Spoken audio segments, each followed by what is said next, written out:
រាជាណាចក្រកម្ពុជា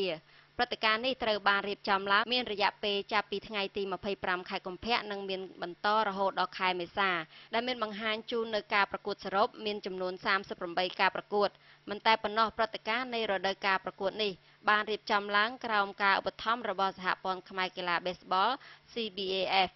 បន្ថែមពីលើនេះទៀតក្រុមនីមួយៗត្រូវបានការជួយឧបត្ថម្ភក្រុមហ៊ុនពាណិជ្ជកម្មនានានិងម្ចាស់សហគ្រាសដែលមានក្នុងប្រទេសកម្ពុជាហើយក្នុងពេលបច្ចុប្បន្ននេះយើងនៅតែស្ថិតក្នុងដំណាក់កាលនៃការព្រមព្រៀងជាមួយនឹងក្រុមហ៊ុនពាណិជ្ជកម្មពីរសំខាន់ៗដែលក្រុមហ៊ុនទាំងពីរនេះផងដែរមានចំណាប់អារម្មណ៍ចង់ក្លាយជាអ្នកចូលរួមឧបត្ថម្ភនៃក្រុមនីមួយៗដូច្នេះយើងឃើញថាក្រុមនីមួយៗត្រូវបានជួយឧបត្ថម្ភដោយក្រុមហ៊ុនពាណិជ្ជកម្មម្ចាស់សហគ្រាសនិងជាអត្តបុគ្គលក្រោមការរៀបចំរបស់លោកโจ ឃុកជាប្រធានដឹកនាំកំពូលនៃសហព័ន្ធខ្មែរកីឡាបេស្បល